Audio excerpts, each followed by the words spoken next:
Juin 1944. Près de Vitebsk, l'horizon s'embrase. La terre tremble sous les coups de l'artillerie. Le colonel hurle. Il faut lancer les chars de front, écraser l'ennemi par la masse. Tout le monde le sait. C'est une boucherie. Mais dans un coin se tient un lieutenant maigre, ancien professeur de mathématiques, qui murmure doucement.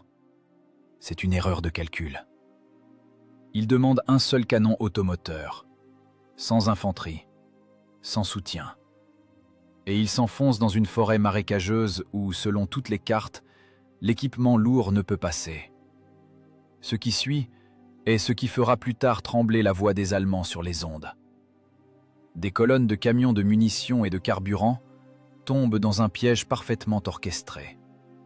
Les explosions se succèdent, le feu se propage, les hommes hurlent dans la fumée, les chars d'escorte brûlent avant même d'avoir pu tourner leurs tourelles. Les Allemands signalent la percée d'une brigade blindée et une artillerie massive.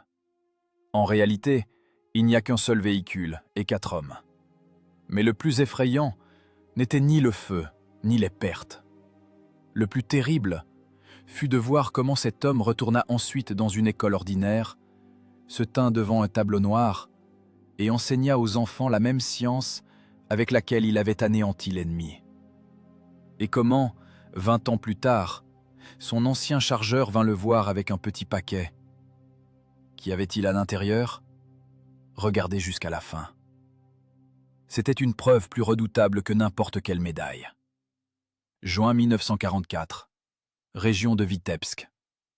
La terre sous les pieds ne tremblait pas seulement. Elle vibrait à une fréquence que l'on aurait pu calculer si l'on en avait eu le temps. La préparation d'artillerie transformait l'horizon en une ligne de feu continue, réduisant la défense allemande en poussière. Pourtant, ici, dans l'atmosphère confinée de l'abri de commandement, l'air n'était pas lourd de TNT, mais de tabac bon marché, de sueur et de peur concentrée. La lampe à pétrole sous le plafond oscillait, projetant des ombres nerveuses sur la carte étalée sur une table grossièrement assemblée. Ce n'était pas simplement de la topographie. Pour les hommes penchés sur le papier, ces lignes bleues et rouges signifiaient la vie, ou bien plus probablement, la mort. Le colonel commandant le régiment était au bord de la rupture. Son visage, gris d'insomnie et de poussière incrustée, était déformé par une grimace de rage. Il pointait un doigt épais vers une hauteur marquée sur la carte d'un cercle gras. Sa voix se brisait en cris, couvrant même le grondement lointain de la canonnade. L'exigence était simple et sanglante. Une attaque frontale. Jeter un peloton de chars directement dans le goulot de la défense allemande, percé, écrasé par la masse. C'était la logique standard de l'officier d'infanterie. La force de l'action est égale à la force de la réaction. Mais dans un coin de l'abri, adossé au mur de rondins, se tenait un homme pour qui la guerre avait un tout autre visage. Lieutenant Smirnov, 27 ans. Avant la guerre, professeur de mathématiques dans une école secondaire. Aujourd'hui, commandant d'un canon automoteur Su-85. Il ne ressemblait pas à un héros d'affiche. Maigre, voûté, les yeux perpétuellement plissés, comme s'il essayait de distinguer la solution d'une équation sur un tableau couvert de craie. Il regardait la carte, mais ne voyait ni hauteur ni ravin. Il voyait des vecteurs, des paraboles et des variables. Pour lui, le champ de bataille était un gigantesque problème mathématique où les inconnues étaient toujours plus nombreuses que les équations. Et il savait, la solution proposée par le colonel menait à un résultat négatif. À 0. À l'anéantissement du peloton sans atteindre l'objectif. « Camarade colonel !» La voix de Smirnov résonna doucement, mais étrangement distincte dans ce chaos. « C'est une erreur de calcul. » Un silence lourd comme une tire tombale tomba sur l'abri. Les officiers d'état-major se figèrent. Contredire un commandant en pleine offensive, c'était la cour martiale. Le colonel tourna lentement la tête. Ses yeux étaient injectés de sang. « Qu'est-ce que tu as dit, lieutenant ?»« J'ai dit que l'attaque frontale sur cette hauteur n'a pas de solution dans l'ensemble des nombres rationnels. » Smirnov s'approcha de la table. Ses doigts, longs et fins, ne tremblaient pas. Trembler signifiait se tromper de coordonnées. Les Allemands y ont enterré des panthères. La distance de tir direct est d'1,5 km. Nos 34 brûleront avant même d'atteindre la ligne d'attaque. Ce n'est pas un combat. C'est une erreur statistique. Le colonel frappa du poing sur la table. Les crayons sautèrent. « Tu prétends me faire la leçon, le mathématicien? Il me faut une percée, maintenant !»« Il vous faut un résultat, » para Smirnov. Son ton restait glacial. Les émotions étaient pour lui un bruit superflu sur les ondes. « Permettez-moi de proposer une solution alternative à l'équation. » Il sortit de sa sacoche son propre dessin. Ce n'était pas une carte d'état-major. C'était un schéma tracé au charbon sur un morceau de papier épais. Les lignes étaient droites, les angles précis. Nous ne frapperons pas de front. Nous changeons les conditions du problème. Au lieu d'un peloton, je demande un seul véhicule. Mon Su-85. Les officiers échangèrent des regards. Un seul automoteur sans tourelle contre une zone fortifiée, cela sonnait comme le délire d'un fou. « Un seul ?»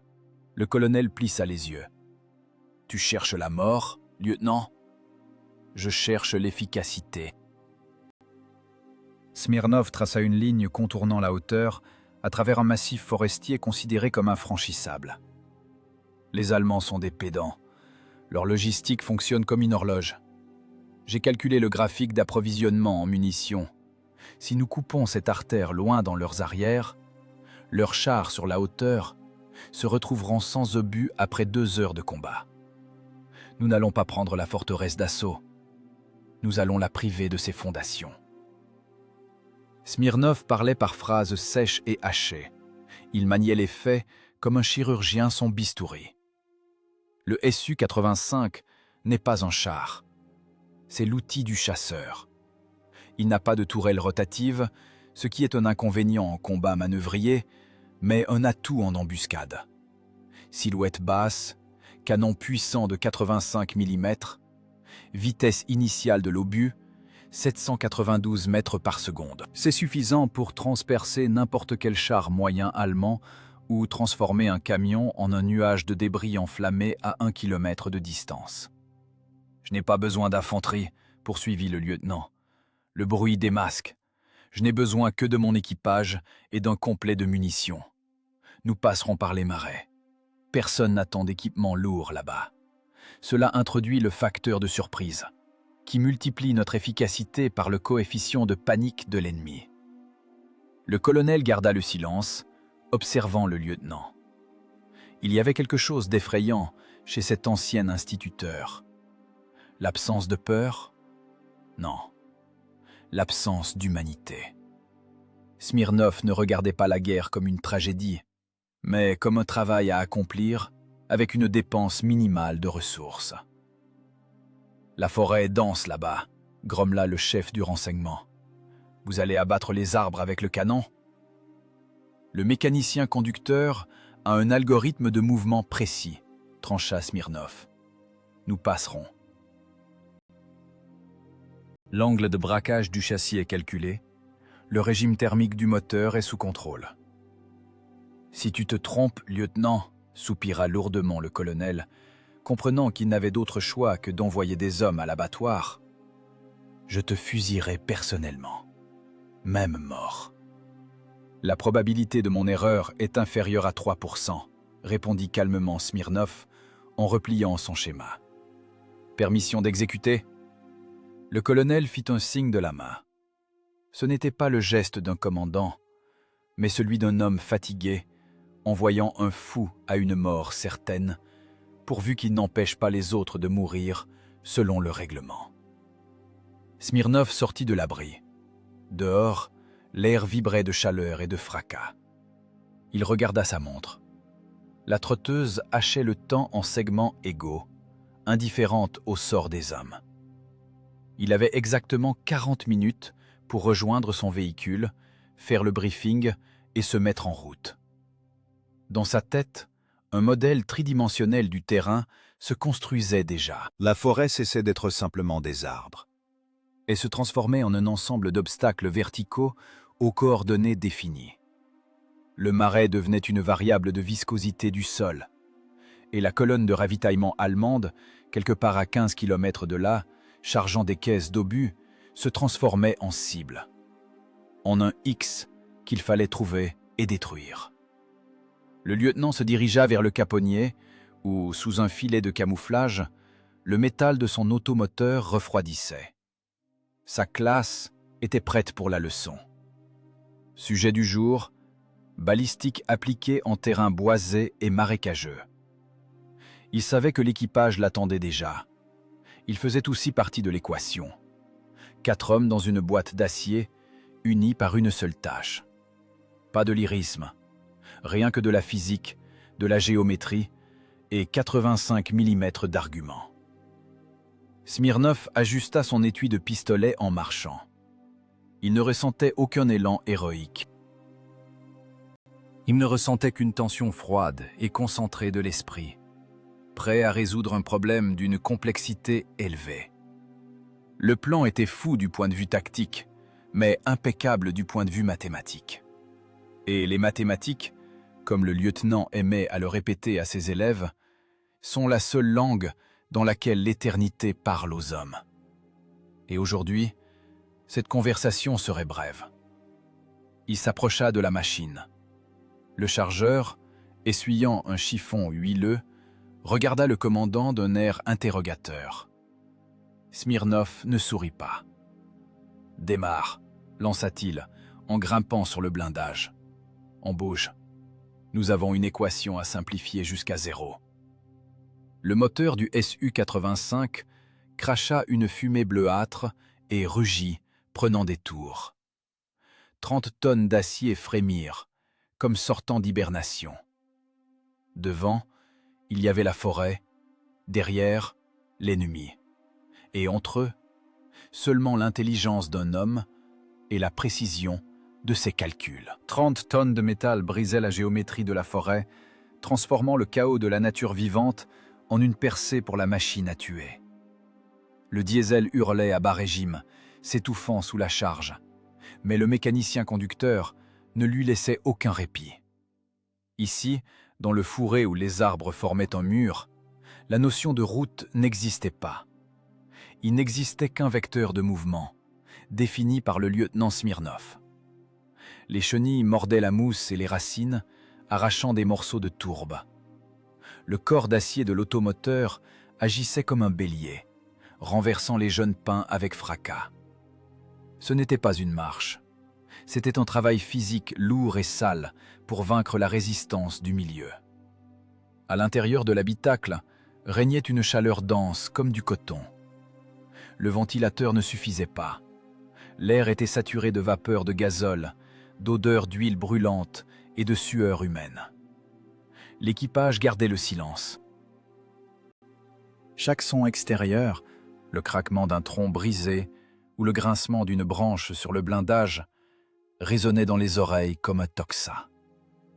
Il s'était enfoncé loin dans les arrières, à 15 km de la ligne de front. Et cette distance pesait sur le moral plus lourdement que le blindage frontal. Ici, il n'y avait pas d'amis. Ici, chaque buisson pouvait cacher un grenadier. Chaque clairière pouvait être la dernière. L'isolement était absolu. La radio avait été coupée pour ne pas démasquer la position. Désormais, ils étaient seuls dans l'univers, confinés aux forêts marécageuses de Biélorussie. Smirnov ne pouvait pas rester assis. Il se tenait debout, collé à l'épiscope, scannant l'espace. Dans sa tête, la carte du terrain se superposait à la réalité. La forêt n'était pas juste un abri, c'était un système d'équations, avec des variables de visibilité et de praticabilité. 5 degrés à gauche, Sa voix dans l'interphone sonnait sèchement, sans émotion. « Garde l'azimut! Nous devons arriver au point d'intersection par la tangente. » Le mécanicien tira sur le levier. Le véhicule tangua, la chenille glissa avec un crissement sur une racine humide, mais accrocha. L'automoteur, franchissant un chablis, rampait lentement vers l'avant, écartant la masse verte. 20 minutes plus tard, la forêt s'écarta. Ils étaient arrivés au point X, un carrefour. 4 chemins de terre se rejoignaient ici, formant une figure géométrique parfaite. Autour, des broussailles denses et des épicéas centenaires, créant un amphithéâtre naturel. L'endroit avait été choisi génialement. Une cuvette, cachée des regards, mais permettant de contrôler les 4 directions. Smirnov évalua la position. Angle de vue, 180 degrés. Distance de tir efficace, jusqu'à 800 mètres dans n'importe quelle direction. Ce n'était pas juste un carrefour. C'était un système de coordonnées prêt pour tracer le graphique de la mort. « Halte !» commanda le lieutenant. Le moteur se tut. Le silence qui s'abattit sur l'équipage était assourdissant. Le bourdonnement dans les oreilles après le rugissement du diesel empêchait de se concentrer. Smirnov ouvrit la trappe et sortit sur le blindage. La chaleur le frappa au visage. Les moustiques couvrirent immédiatement son visage en sueur, mais il n'y prêta aucune attention. Il sauta à terre, ses bottes firent un bruit mouillé dans la mousse humide. Il devait voir cela de ses propres yeux. Pas à travers le prisme de l'optique, mais dans la réalité. Il ne sortit pas la carte d'état-major. Elle était trop générale, trop approximative pour le travail d'orfèvre qu'ils allaient devoir accomplir. Smirnov s'approcha d'un bouleau tombé, arracha un morceau d'écorce et sortit de la poche de sa vareuse un morceau de charbon de bois. « Camarade lieutenant !» Le tireur passa la tête par l'écoutille, le visage pâle sous la couche de suie. « Et s'il ne passe pas par ici ?» La logistique de la Wehrmacht ne tolère pas l'improvisation. Smirnov ne se retourna pas. Il traçait un schéma sur le côté blanc de l'écorce de bouleau. La distance la plus courte entre le point de dépôt et le point de front est une ligne droite. Ce carrefour est le seul nœud capable de supporter le poids des camions chargés. Ils seront là. C'est inévitable. Comme la loi de la gravitation universelle. Des lignes noires et grasses apparurent sur l'écorce. Smirnov divisa le secteur de tir en zones. Zone A, entrée dans le piège. Zone B, point de destruction. Zone C, repli. Il retourna au véhicule et montra le schéma au mécanicien. Place la machine dans ces buissons-là, en marche arrière. J'ai besoin que le canon pointe strictement vers l'intersection des routes. Angle d'élévation minimal. Nous devons faire partie du paysage. Le mécanicien essuya la sueur de son front avec une mitaine sale. La tâche était à la limite du possible. Le Su-85 n'est pas un char à tourelle rotative. Pour pointer le canon, il faut tourner tout le châssis. Une erreur de positionnement de 5 cm signifiait qu'au moment crucial, l'angle de pointage horizontal ne suffirait pas. Et ajuster avec les chenilles au moment du tir, c'est perdre la visée et de précieuses secondes. « Je le ferai, commandant », répondit le conducteur d'une voix rauque. « Mais il y a une souche. Il va falloir s'appliquer. » Un travail de précision commença. Il fallait inscrire 30 tonnes d'acier dans l'espace entre 2 immenses épicéas sans les casser et sans démasquer la position par des branches tombées. Le mécanicien travaillait avec une précision de joaillier. L'automoteur reculait, grondait, rampant millimètre par millimètre dans le ventre vert de la forêt. Smirnov dirigeait de l'extérieur, utilisant le langage des signes.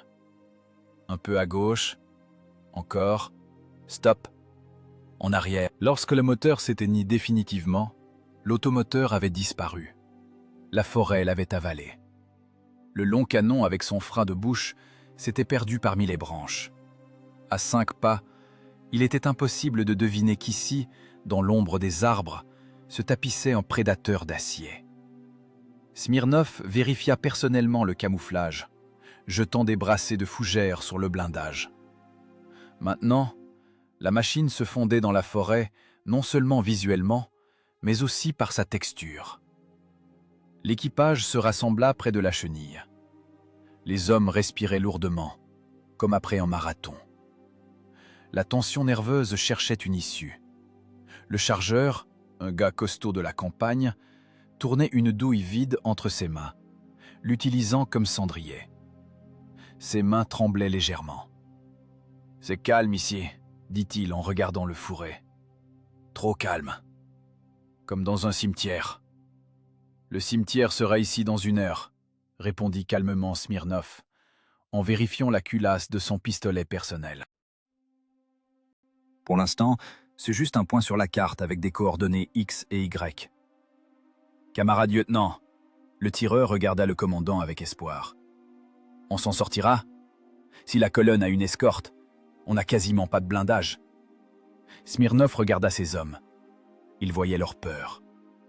La peur est une réaction naturelle de l'organisme à une variable inconnue. Sa tâche en tant que commandant était de remplacer l'inconnu par une constante. Le blindage est le dernier argument, prononça-t-il durement. Si on nous touche, cela veut dire que nous avons déjà perdu le duel intellectuel. Notre protection, c'est le calcul.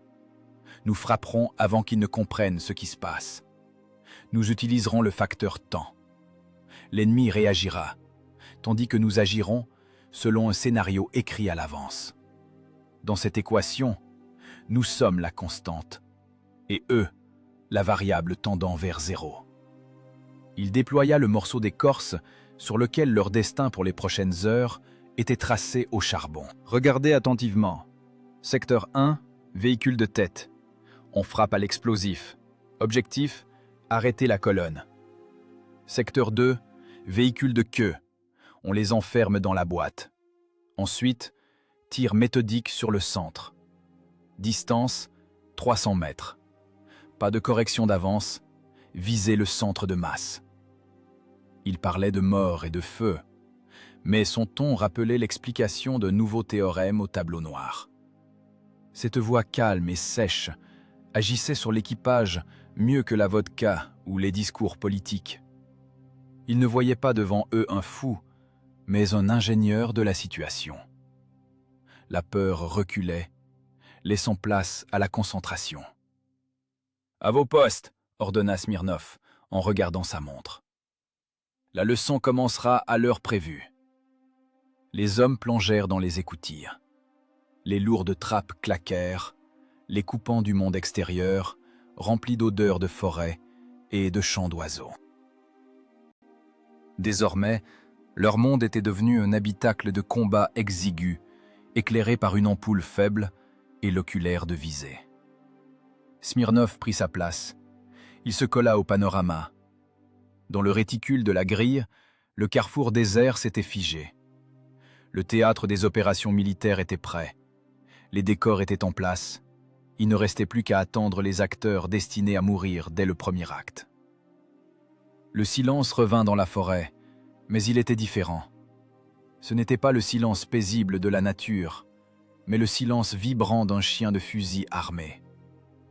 La tension s'était tellement condensée qu'il semblait que l'air à l'intérieur de l'automoteur pouvait être coupé au couteau. Smirnov ferma les yeux une seconde, visualisant la trajectoire de vol de l'obus. Tout était prêt. Le piège s'était refermé avant même que quiconque n'y soit entré. Les mathématiques avaient pris le dessus. Le silence dans l'habitacle de l'automoteur n'était pas une absence de son, mais une grandeur physique ayant une densité et un poids. Il pesait sur les tympans plus fort que le fracas d'une préparation d'artillerie. Le monde extérieur, coupé par 30 mm d'acier blindé, semblait une illusion. La seule réalité était la culasse du canon, les traînées d'huile sur les leviers et la respiration lourde et confinée de 4 hommes. Le soleil de juin avait transformé le compartiment de combat en fournaise. La température grimpait, le métal devenait brûlant, transformant l'air intérieur en une substance épaisse et visqueuse qu'il fallait forcer dans les poumons.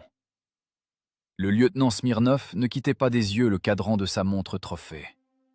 La trotteuse avançait par à-coups, tranchant des instants de vie qui pouvaient être les derniers. 17h12. Selon ses calculs, il ne restait pas plus d'une demi-heure avant l'apparition de la première variable de cette équation. L'équipage se taisait, mais c'était le silence d'une corde tendue. Le tireur essuyait sans cesse l'oculaire du panorama avec un chiffon, bien que l'optique fût parfaitement propre. Le chargeur passait l'obus d'une main à l'autre, comme s'il pesait son destin. 16 kilogrammes de mort. Une munition encartouchée avec un projectile perforant. « Camarade lieutenant !» La voix du chargeur résonna rauquement, brisant la stérilité de l'attente. Et si le renseignement s'était trompé? S'ils ont changé d'itinéraire? On est assis ici comme dans un cercueil. Ni radio, ni soutien. Smirnov détacha lentement son regard de sa montre et regarda le soldat. Dans les yeux du chargeur, on lisait non pas la peur du combat, mais la peur de l'inconnu, la peur de l'erreur. Smirnov connaissait ce regard. C'est ainsi que les élèves regardent avant un contrôle pour lequel ils ne sont pas prêts. Le renseignement ne se trompe pas sur les faits, il se trompe sur les conclusions, dit calmement le lieutenant. Sa voix était égale, dénuée d'émotion, comme celle d'un présentateur annonçant la météo.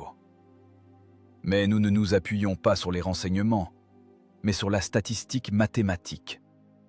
Il tapota du doigt la culasse du canon, attirant l'attention de tout l'équipage. C'était sa chair. Retenez bien, les Allemands sont esclaves de l'horloge. Leur machine logistique est impeccable. Mais c'est précisément là sa vulnérabilité fatale. Elle est prévisible. Ils essaient d'ordonner le chaos de la guerre par des graphiques. J'ai analysé les journaux des dépôts capturés ces 3 dernières semaines. L'approvisionnement de ce secteur est cyclique. Smirnov parlait et l'habitacle de l'automoteur se transformait en salle de classe. La peur reculait devant la logique. Les munitions sont livrées strictement le jeudi. La fenêtre temporelle est de 17 à 19 heures. Pourquoi? Parce qu'à 19h30, c'est le dîner et la relève de la garde sur la ligne de front.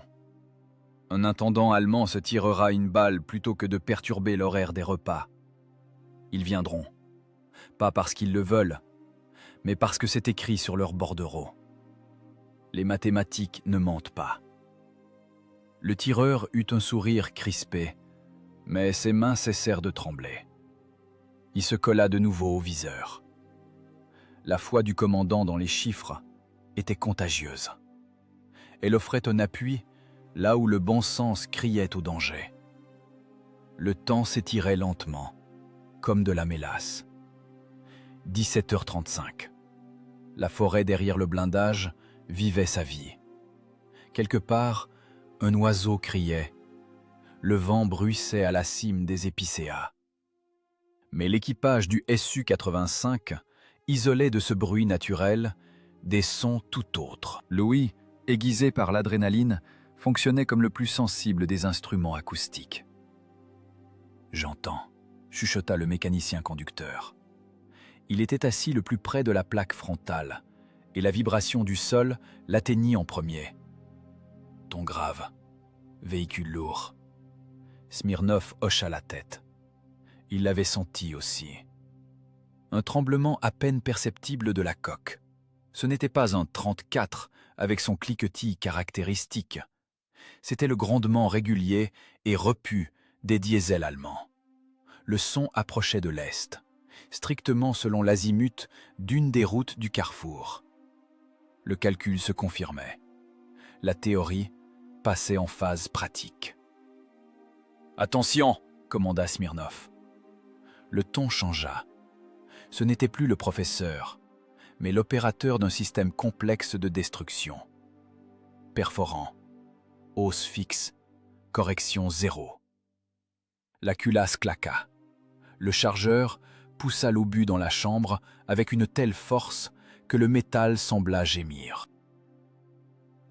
Le lourd coin de culasse se referma avec un clic prédateur, coupant toute voie de retour. Maintenant, la mort vivait dans le canon, prête à s'élancer à une vitesse de près de 800 mètres par seconde.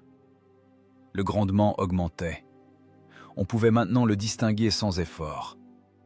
Les moteurs rugissaient péniblement, gravissant la montée avant le carrefour. Smirnov regarda dans l'épiscope.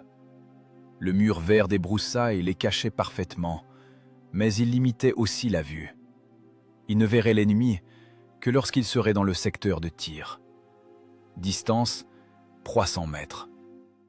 À une telle distance, impossible de manquer avec un calibre 85. Mais aucune chance de survie non plus, si le premier coup n'était pas fatal. « Les mains ne tremblent pas ?»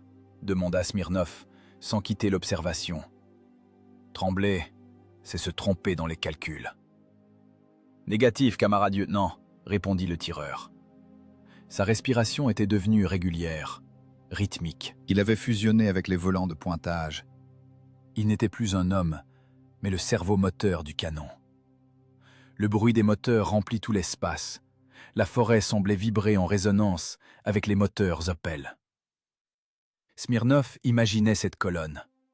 Le véhicule de tête, probablement un semi-chenillé ou un char léger. Derrière, des camions bâchés, bourrés de caisses d'obus, de mines, de conserves. Ils roulaient détendus. Les chauffeurs fumaient, le coude à la portière.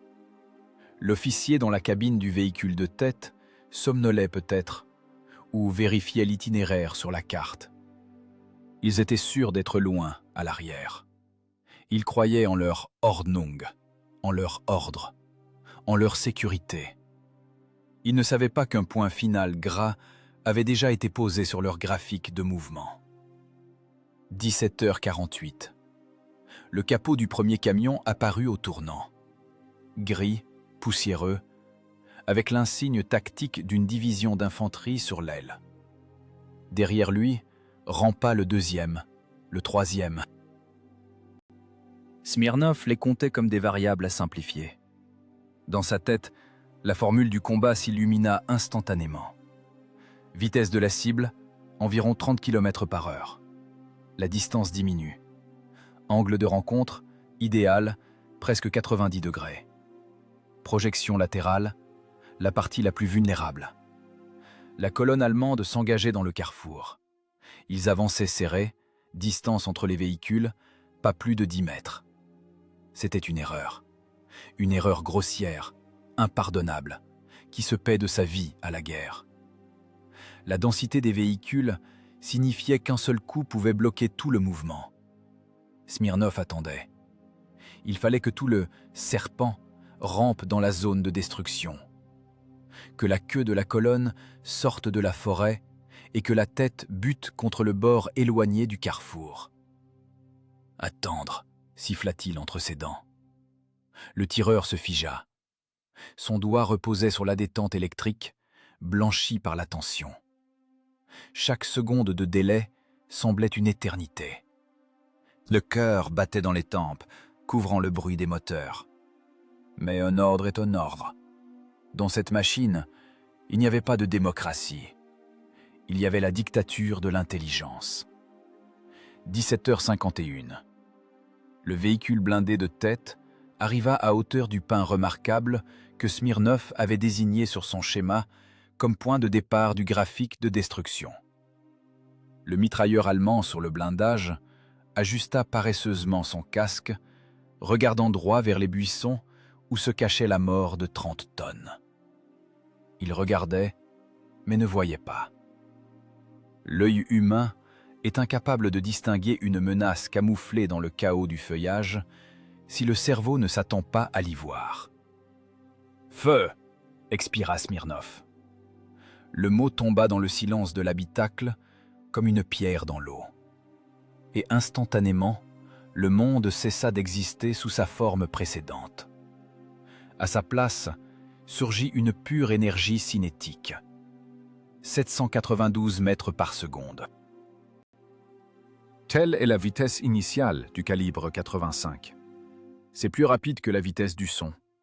C'est plus rapide que la vitesse de réaction du système nerveux humain. Le conducteur du semi-chenillé de tête mourut avant que ses oreilles n'aient eu le temps de transmettre au cerveau le signal du tir. La physique devançait ici la physiologie. L'obus perforant de 9 kg frappa la plaque frontale du véhicule. L'acier rencontra l'acier, et l'énergie cinétique se transforma instantanément en chaleur. Le blindage ne résista pas. L'obus traversa le compartiment moteur, transformant le moteur en mitraille, perça la cloison de la cabine et ressortit par l'arrière, étripant le compartiment des troupes. Le transporteur eut un soubresaut, comme s'il avait heurté un mur invisible, et s'enflamma. Ce n'est qu'une fraction de seconde plus tard que le son du tir parvint à la colonne allemande. Un coup sec, claquant, semblable au craquement d'une voûte céleste qui se brise. Au but, la voix du tireur était dénuée de triomphe. C'était un constat, comme une croix dans un registre. Transfert de feu, queue de colonne, camion de fermeture, distance 350, explosif incendiaire. Les ordres de Smirnov résonnaient plus vite que les pensées de l'équipage. Il ne leur laissait pas le temps de réaliser l'horreur qu'il créait. Il les chargeait de travail. Le chargeur, travaillant comme un automate, avait déjà enfourné un nouvel obus. Le claquement de la culasse coïncida avec des cris à l'extérieur, qui restaient pourtant inaudibles. À travers les épiscopes, le monde ressemblait à un film muet sur une catastrophe. Le deuxième tir pulvérisa l'Opel Blitz de queue en copeaux. L'obus explosif frappa la caisse où se trouvaient des caisses de mines de mortier. La détonation fut monstrueuse. Le camion disparut simplement dans un nuage de feu et de fumée noire. L'onde de choc renversa le véhicule qui le précédait. La colonne s'immobilisa. Le piège s'était refermé. 2 carcasses brûlantes, à l'avant et à l'arrière, avaient enfermé 8 camions dans un sac de feu sur une étroite route forestière. 6 minutes d'enfer commencèrent. 6 minutes durant lesquelles le lieutenant Smirnov résolut l'équation de la destruction. Les Allemands étaient des professionnels. Même dans cette situation, alors que le monde s'écroulait autour d'eux, ils tentaient d'agir selon le règlement. Les soldats de l'escorte sautaient des camions, prenaient position dans les fossés. Un mitrailleur sur un camion intact essayait de tourner sa tourelle. Mais il ne comprenait pas l'essentiel. D'où frappait la mort? L'écho dans la forêt ricochait entre les arbres, déformant le son. Il leur semblait que l'on tirait de l'autre côté, depuis l'épaisse sapinière. Ils ouvrirent un feu nourri sur des buissons vides, fusillant les fougères et l'écorce des arbres. Smirnov observait cette panique à travers l'optique. Il voyait leurs visages déformés par la peur, leurs mouvements désordonnés. Pour lui, ce n'étaient pas des hommes, mais des variables chaotiques perturbant l'harmonie du système. 3e de la colonne, camion-citerne, perforant, feu! L'automoteur tressauta. Le recul du canon manqua de heurter l'épaule du commandant. Dans l'habitacle exigu, l'air devint irrespirable à cause des gaz de poudre. Le ventilateur hurlait péniblement, mais il ne faisait que brasser une fumée brûlante et âcre. Les yeux pleuraient, la gorge grattait, mais impossible de s'arrêter. La cadence de tir, voilà le facteur clé. Tant que l'ennemi est sous le choc, il faut infliger un maximum de dégâts. L'obus frappa la citerne. L'explosion du carburant ressembla à la naissance d'un petit soleil. Une boule de feu recouvrit les véhicules voisins. L'essence en feu se déversa sur la route, inondant les fossés où s'était couchée l'infanterie. Smirnov ne détournait pas le regard. Il enregistrait le résultat. Ce n'était pas de la cruauté, c'était de l'efficacité. Le carburant en feu créait un écran de fumée qui désorientait définitivement l'adversaire. Mais la cime des arbres restait un excellent repère pour viser les châssis. 4e, 5e, feu à volonté. Ne pas précipiter. Tir, contrôle, tir. Le conducteur à l'intérieur du Su-85 faisait sa part du travail. Après chaque tir, il reculait ou avançait légèrement la machine, littéralement d'un demi-mètre, pour fausser la visée des artilleurs ennemis s'ils repéraient soudain la lueur du départ. C'était la danse de la machine de 30 tonnes dans les buissons. Des micro-mouvements qui sauvaient la vie. Les Allemands pris au piège s'agitaient. Quelqu'un essayait de faire demi-tour avec un camion, mais ne faisait que percuter le flanc du voisin en flammes. Quelqu'un courait vers la forêt, droit sous les chenilles de l'automoteur invisible, et tombait, fauché par les éclats de ses propres munitions qui explosaient. De l'extérieur, cela ressemblait à une boucherie. À l'intérieur de l'automoteur, c'était le travail lourd et suant d'une équipe d'usine. Le chargeur, trempé jusqu'aux os, le visage noirci, saisissait les lourds obus. Ses mouvements étaient devenus mécaniques. Prendre, tourner, charger, retirer la main. Il ne pensait pas au fait que ce morceau de métal allait maintenant faucher des vies. Il ne pensait qu'à ne pas laisser tomber l'obus sur ses pieds et à ne pas ralentir la cadence. La cadence de tir est le gage de la survie, leur avait martelé Smirnov à l'entraînement.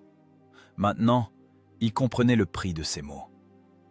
4 minutes après le premier tir, la résistance devint insensée. Le feu depuis la route cessa. Il n'y avait plus personne pour tirer. Ceux qui n'étaient pas morts des éclats et du feu étaient démoralisés et plaqués au sol par la chaleur de l'incendie. Smirnov regarda le carrefour. Ce n'était plus de la géométrie, c'était un tableau de l'apocalypse. 10 unités techniques transformées en un tas de ferraille. Les squelettes des camions noircissaient dans les flammes. Les explosions de munitions dans les caisses continuaient, projetant vers le ciel des gerbes d'étincelles et des traçantes. « Cessez le feu !» commanda le lieutenant. Le silence ne revint pas tout de suite. Les oreilles bourdonnaient. Dehors, le feu crépitait et le métal se déchirait. Mais le canon s'était tu. « Consommation ?» demanda Smirnov. 12 pièces, camarade lieutenant, croissa le chargeur en glissant le long de la paroi de l'habitacle. Il respirait lourdement, avalant avidement l'air vicié. 12 obus, 12 tirs, 10 cibles détruites. Coefficient d'efficacité 0,83 centièmes. Smirnov hocha la tête pour lui-même. C'était acceptable. « Démarre !» dit-il au mécanicien. « On change de position. On se déplace vers la réserve, point bêta. »« On devrait peut-être partir, commandant, » fit la voix du tireur. « On les a pulvérisés. Maintenant, tous ceux qui sont dans un rayon de 20 km vont affluer ici. » Smirnov secoua la tête. « Non, nous n'avons pas fini. Nous n'avons détruit que l'avant-garde. La logistique a horreur du vide. À la place de la colonne détruite, viendra la suivante. Le graphique de mouvement que j'ai calculé prévoit un deuxième échelon dans 20 minutes. Nous devons être prêts. » Il redevint le professeur, expliquant des évidences à des élèves difficiles. Partir maintenant, c'est laisser le travail à moitié fait. Nous ne détruisons pas simplement des camions. Nous créons un bouchon. Nous construisons une barricade avec leurs propres cadavres et leurs ferrailles. Et quand les suivants arriveront, ils n'auront nulle part où aller. Ils buteront sur cet embouteillage en feu et deviendront des cibles idéales. L'automoteur rugit et, brisant les broussailles, rampa plus profondément dans la forêt, laissant derrière lui l'enfer fumant du carrefour. Smirnov ne se retourna pas. Il construisait déjà un nouveau schéma dans sa tête. Les conditions du problème avaient changé. Maintenant, des obstacles sous forme de véhicules en feu apparaissaient sur le tableau, limitant le secteur de tir. mais empêchant aussi l'ennemi de manœuvrer. L'équation se complexifiait, mais il n'en était que plus intéressant de la résoudre.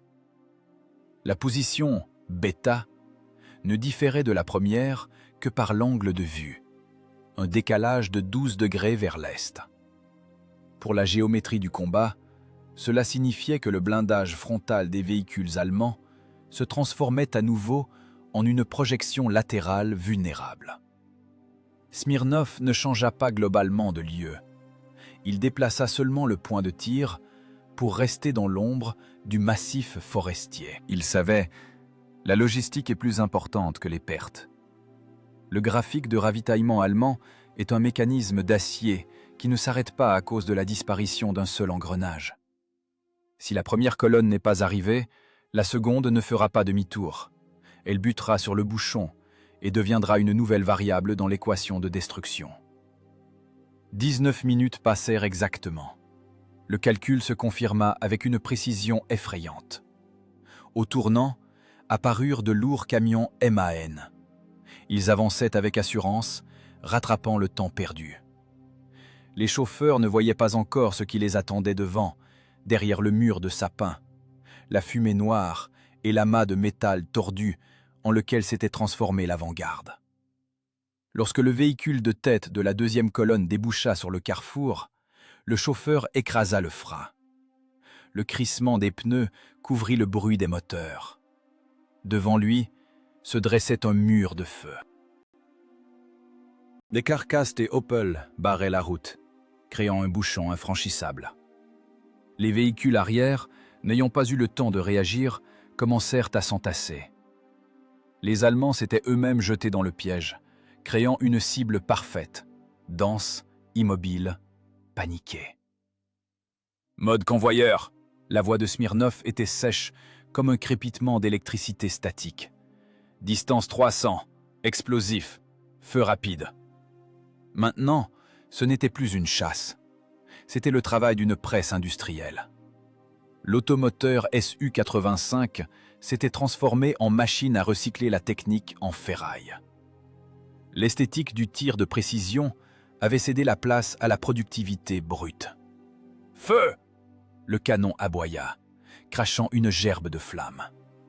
Le recul du canon fut brutal et puissant. Le lourd coin de culasse claqua, ouvrant la chambre. La douille fumante, teintant de laiton, vola sur le sol strié du compartiment de combat. L'habitacle s'assombrit instantanément de suie de poudre. « Prêt !»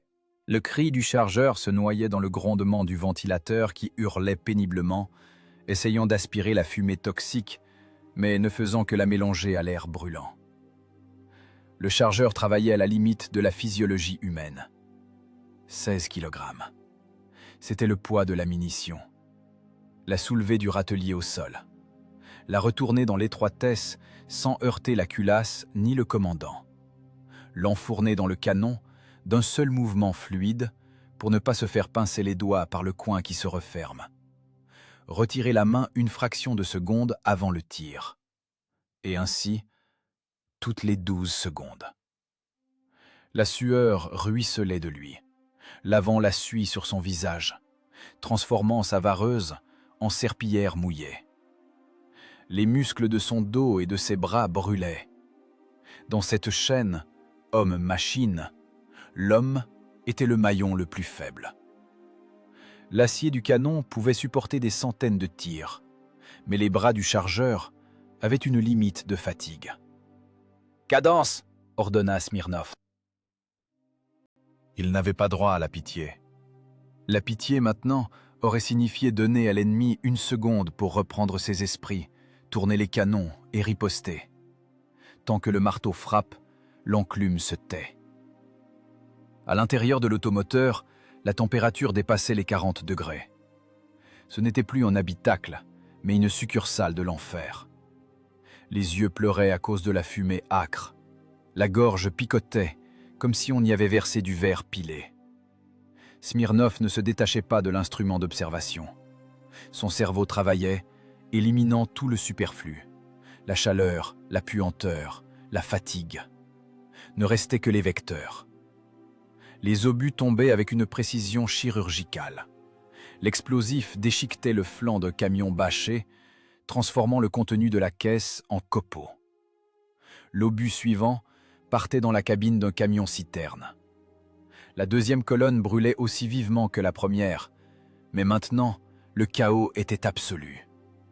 Les Allemands tentaient de se sauver. Le chauffeur du véhicule de queue, comprenant que la mort était devant, passa la marche arrière. Le lourd camion fit un bond en arrière, mais glissa des roues dans le fossé profond et marécageux. L'essieu craqua. Le véhicule gita et s'immobilisa, coupant la retraite aux autres. « Enfermé », constata Smirnov. « Secteur gauche. 2 véhicules près du pas. Feu !» Le bouchon de technique en feu grandissait. C'était un spectacle effrayant si on le regardait avec les yeux d'un humaniste, mais magnifique avec les yeux d'un ingénieur de guerre. Les amas de métal créaient un paysage artificiel. Les carcasses brûlantes devenaient des barricades pour les encore vivants. Les Allemands se cachaient derrière les roues et les châssis, mais le calibre 85 traversait les camions de part en part, atteignant l'infanterie par les éclats de l'autre côté. « Surchauffe du canon !» signala le tireur. La graisse sur la culasse commençait à fumer. « Continuez !» trancha Smirnov. Le métal tiendra. L'essentiel était que les nerfs tiennent. Il n'y avait plus de place pour les douilles. Elles roulaient sur le sol, tintant à chaque mouvement de la machine, brûlant les jambes. Smirnov en écarta une du pied. « Explosif !» Son ordre était une courte impulsion, relançant le mécanisme. Le chargeur, vacillant de fatigue, tendit la main vers un nouvel obus. Ses mains tremblaient, ses doigts glissaient sur le vernis de la douille. Il était au bord de l'évanouissement. Le monoxyde de carbone faisait son œuvre. La conscience se brouillait. « Tiens bon, Petrov !» aboya Smirnov sans se retourner. Ce n'était pas un encouragement, mais un ordre. Les mathématiques ne tolèrent pas le vide. Si tu t'arrêtes, l'équation s'effondre. Le soldat serra les dents à faire saillir ses maxillaires. Il poussa l'obus dans la culasse avec un grognement. Le clic de la culasse sonna comme le coup de feu d'un pistolet de starter. Dehors, le carrefour s'était transformé en une mer de feu continu. 34 unités techniques, au total sur les 2 colonnes, ne formaient plus qu'un seul organisme brûlant. Une fumée noire montait en colonne vers le ciel, visible à des dizaines de kilomètres. C'était un signal pour tous, amis et ennemis. La discrétion était définitivement perdue. Maintenant, leur position était marquée sur la carte de l'adversaire d'une grosse croix rouge. Smirnov le comprenait. Il savait ce qui se passait à l'instant dans l'état-major allemand. La panique cède la place à la rage. Les rapports de perte lancent une autre machine, la machine de la vengeance. Bientôt, ce n'est pas du ravitaillement qui apparaîtra ici. Bientôt, ce sont des chasseurs qui apparaîtront. « Cessez le feu !» commanda-t-il, lorsque le dernier camion cessa de donner signe de mouvement. Le silence tomba dans l'habitacle, troublé seulement par le bourdonnement dans les oreilles et la respiration lourde et rauque de 4 hommes. Le chargeur glissa le long du mur, s'asseyant directement sur les douilles brûlantes. Il regardait ses mains, noires, écorchées et brûlées. Elles tremblaient d'un petit tremblement. Smirnov regarda sa montre. 19h05. Ils avaient travaillé sans interruption pendant près d'une demi-heure. Pendant ce temps, ils avaient détruit la norme mensuelle d'approvisionnement d'un régiment d'infanterie. « Refroidir le canon !» La voix du lieutenant était basse. « Préparez-vous à changer de position. Les suivants ne seront pas des camions. » Il regarda dans l'épiscope l'œuvre de ses mains. Le bouchon brûlant sur la route n'était pas seulement une victoire. C'était un ouvrage d'ingénierie qui travaillait maintenant pour eux. Les chars qui viendraient pour les tuer ne pourraient pas traverser cet amoncellement. Ils devraient descendre sur le bas-côté, exposant leurs flancs. Smirnov voyait déjà les trajectoires des futurs obus. L'équation se compliquait, mais la solution existait toujours. Devant eux se trouvait l'étape la plus difficile, la rencontre avec un adversaire de force égale. L'intelligence contre le blindage. La solitude contre l'armada. 19h20. L'ambiance sonore du combat changea. Si auparavant la forêt tremblait du hurlement poussif des moteurs automobiles, maintenant l'air s'emplissait d'un cliquetis qui faisait mal aux dents. Ce son ne pouvait être confondu avec rien d'autre. Métal contre métal. Les chenilles mâchaient le sol. Vers le carrefour encombré des carcasses brûlantes des 2 colonnes détruites, un 5e convoi approchait. Cette fois, le commandement allemand avait inclus dans l'équation une nouvelle variable. Une escorte blindée. Dans l'oculaire du viseur entra une tourelle anguleuse avec le long canon d'une pièce de 75 mm. Un Panzer IV, modification H, avec des jupes latérales. Un adversaire sérieux. Un duel avec un tel char à une distance de 300 mètres est une loterie où l'enjeu est la vie. Il a une tourelle rotative. Le lieutenant Smirnov n'a qu'un châssis qu'il faut orienter avec tout le poids de la machine. L'Allemand a l'avantage de la manœuvre de feu. Smirnov n'a que l'avantage du premier coup et une position qu'il a transformée en piège mathématique. Des chars, la voix du tireur trembla. Pour la première fois de cette soirée interminable, une peur animale perça dans son ton. C'est une chose de fusiller des camions sans défense, c'en est une autre d'affronter un prédateur égal en force. Je vois, Smirnov restait de glace. Pour lui, ce char n'était pas un monstre, mais un ensemble d'épaisseurs de plaques de blindage et d'angles d'inclinaison. Calme, il ne nous voit pas. Il ne voit que la fumée et le chaos. Les tankistes allemands étaient prudents. Le Panzer de tête s'arrêta avant d'atteindre la zone de feu continu. Le chef de char allemand sortit de la tourelle, évaluant la situation. Il voyait la montagne de métal en feu barrant la route. Il comprenait. Embuscade. Soudain, la tourelle du char allemand tressauta et commença à tourner. Le canon, semblable au doigt indicateur du destin, rampa lentement vers les broussailles où se terrait l'automoteur soviétique. « Repéré !» expira le mécanicien. « Non !» trancha Smirnov. « C'est de la prévention. Il peigne les secteurs suspects. Silence radio. Tire uniquement sur ordre. » Le premier obus allemand explosa à 15 mètres sur la gauche. L'onde de choc fouetta le blindage comme un fouet géant. La terre se souleva, couvrant l'habitacle de mottes de boue et de branches coupées. L'équipage rentra instinctivement la tête dans les épaules. La deuxième explosion retentit plus près. Les éclats martelèrent la coque, faisant jaillir des étincelles. C'était un feu de sondage. Les Allemands les provoquaient pour qu'ils ripostent, afin de repérer la lueur et de les couvrir ensuite avec précision. La situation devenait critique. Les nerfs des hommes étaient tendus à la limite. Ils avaient envie d'appuyer sur la détente, de répondre, de frapper, pourvu que cesse cette attente passive de la mort. Mais Smirnov savait, un tir prématuré est une erreur dans l'équation qui mènera à une inégalité en leur défaveur. Attendre. Son ordre résonna doucement, mais avec poids. Regardez la route. Ils se puniront eux-mêmes. La logique de Smirnov fonctionna ici aussi. Les chars allemands, essayant de contourner l'amoncellement de camions, commencèrent à manœuvrer. Mais la route était étroite et les bas-côtés marécageux. Le Panzer de tête, essayant de se faufiler entre le camion-citerne en feu et le fossé, fut contraint d'exposer son flanc. Il se retrouva coincé. À gauche, le feu, à droite, le marais, derrière, les camions de sa propre colonne qui poussaient. Il perdit sa manœuvrabilité. Il devint une cible statique. Distance 300, sous la tourelle. Perforant, Smirnov dictait les paramètres de la mort.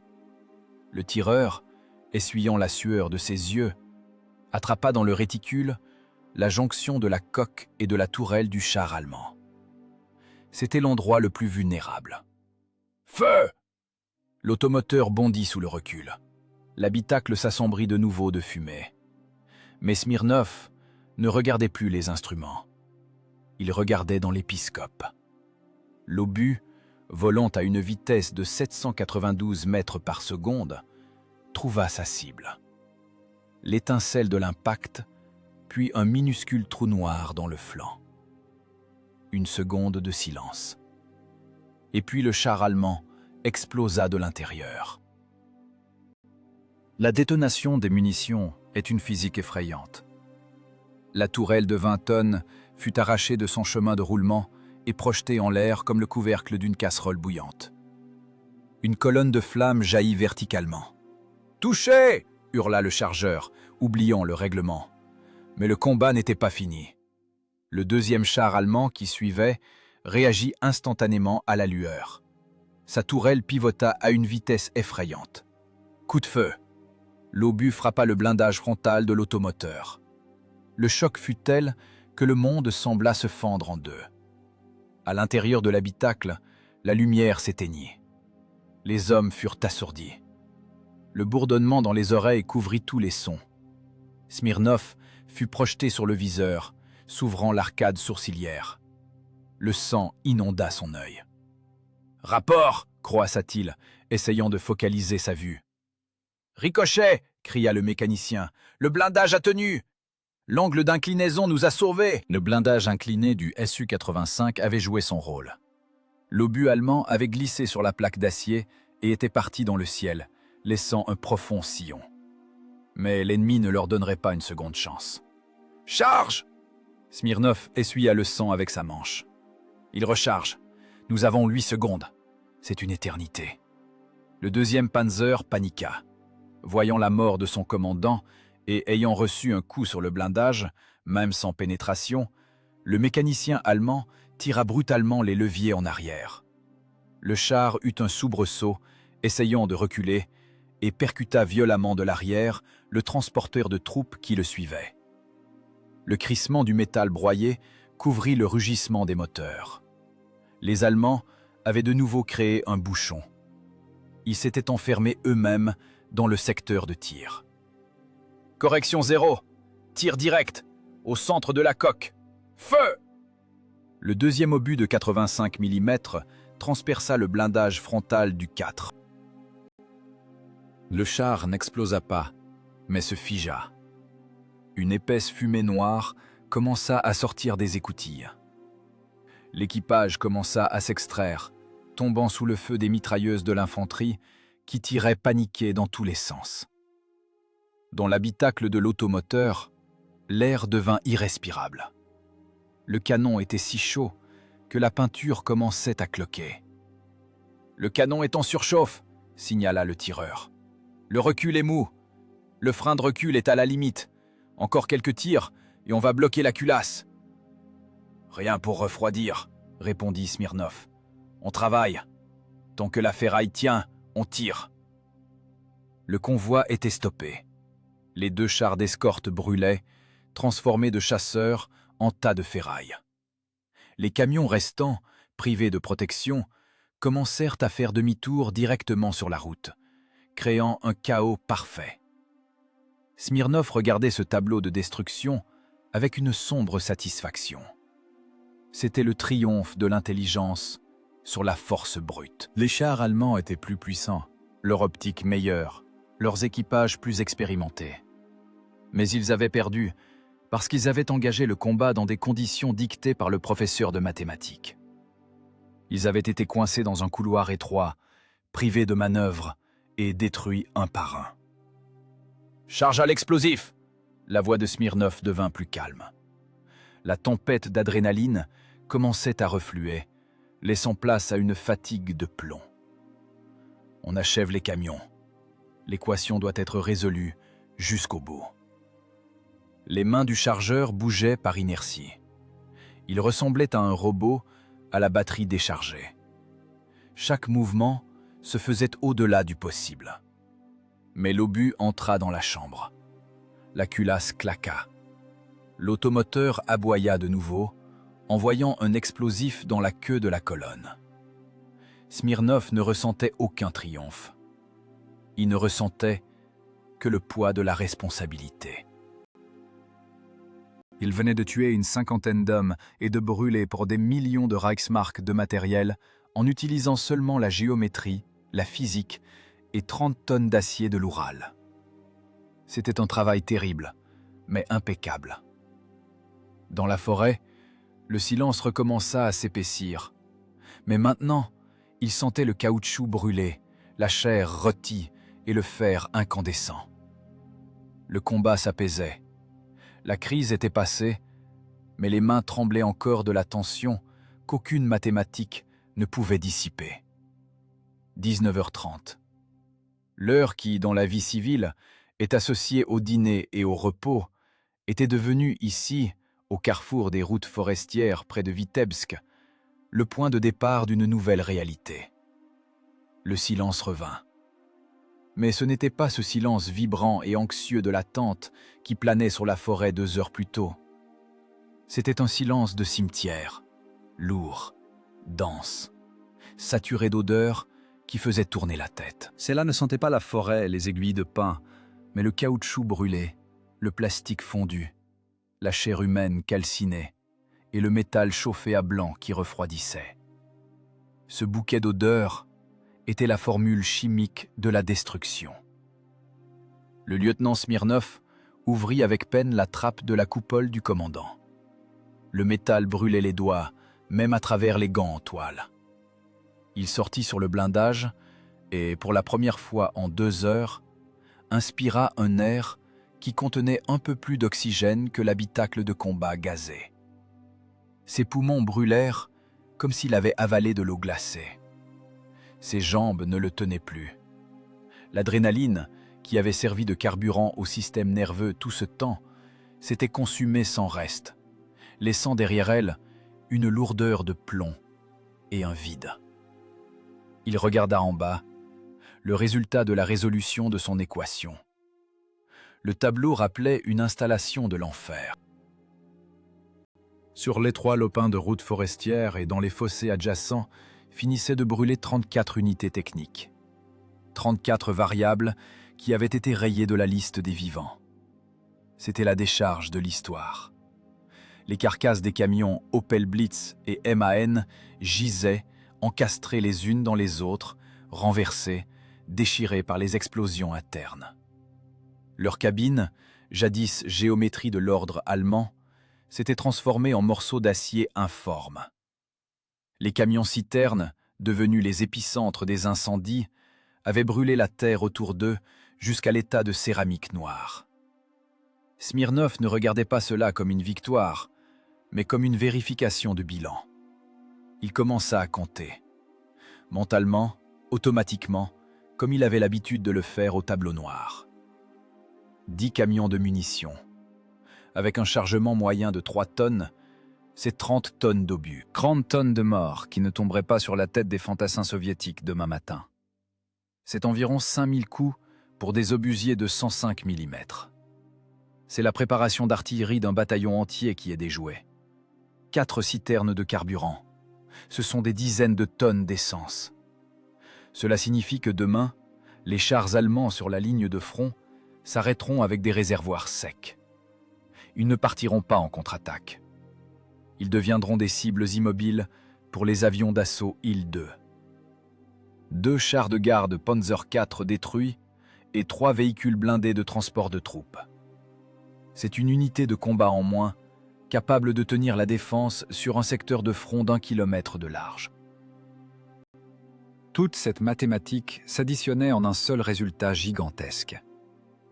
4 hommes et un automoteur Su-85, en 120 minutes de combat, avaient détruit le potentiel logistique, assurant la vie d'un corps d'armée entier de la Wehrmacht pendant 6 semaines. Le rendement crevait le plafond. Ce n'était pas juste une embuscade. C'était une catastrophe économique pour l'ennemi, créée avec des moyens minimes. Les autres membres de l'équipage commencèrent à sortir des écoutilles.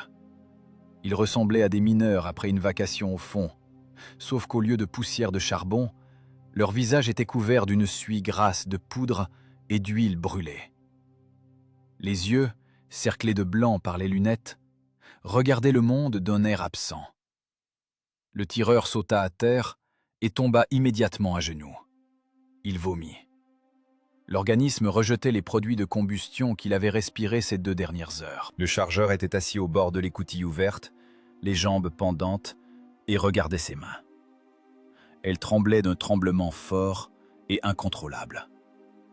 Les muscles, qui avaient déplacé des centaines de kilos d'acier à une cadence de convoyeur, refusaient maintenant d'obéir au cerveau. « Vivant !» dit d'une voix rauque le mécanicien conducteur, passant une paume sale sur son visage, étalant la suie. « Commandant, on les a tous, jusqu'à la racine. » Smirnov hocha la tête. Il n'avait pas envie de parler. Sa langue collait à son palais. Un bourdonnement continu régnait dans ses oreilles, conséquence du traumatisme acoustique dû au tir en espace clos. Il sortit sa gourde, but une gorgée d'eau tiède et fade. C'était la meilleure eau de sa vie. Il regardait la colonne en feu. Les flammes commençaient déjà à retomber, laissant place à une épaisse fumée noire. Quelque part à l'intérieur des machines tordues, des cartouches claquaient parfois, les restes des munitions de l'infanterie. Mais ce n'était plus que des convulsions agonisantes. Le contraste entre l'ampleur de la destruction et la poignée d'hommes qu'il avait créée était stupéfiant. 30 tonnes d'acier soviétique contre 1000 tonnes de métal allemand. 4 cerveaux humains contre la machine de ravitaillement rodée du Troisième Reich. Et l'intelligence avait vaincu. Vaincu non par l'héroïsme, non par le sacrifice de soi, mais par le calcul précis de l'anticipation, la connaissance de la psychologie de l'ennemi et l'exploitation impitoyable de ses erreurs. Smirnov comprenait. Maintenant, ils étaient au centre de la cible. La fumée de l'incendie était visible à des dizaines de kilomètres. L'aviation allemande avait sûrement déjà reçu les coordonnées. Un Focke-Wulf de reconnaissance pouvait apparaître d'une minute à l'autre. « Dans la machine », commanda-t-il. Sa voix était basse, Enrouée, mais l'équipage entendit. L'ordre agit comme un réflexe. Les hommes commencèrent lentement, surmontant une fatigue de plomb, à retourner dans leur ventre d'acier. « On part », dit Smirnov, en descendant dans l'habitacle. L'équation est résolue. La vérification est terminée. L'histoire mettra la note. À l'intérieur de l'automoteur régnait encore une chaleur insupportable. Le métal de la culasse rayonnait de chaleur comme un poêle russe. Le sol était jonché de douilles tirées sur lesquelles les pieds glissaient comme sur de la glace. Smirnov en repoussa une du pied, dégageant de la place. Le moteur, que le mécanicien avait coupé juste quelques minutes pour le laisser refroidir, rugit de nouveau. Mais maintenant, ce son semblait familier et apaisant. C'était le son de la vie. Le Su-85, noir de suie, la peinture écorchée par les arbres, rampa lentement en arrière, vers l'ombre salvatrice de la forêt.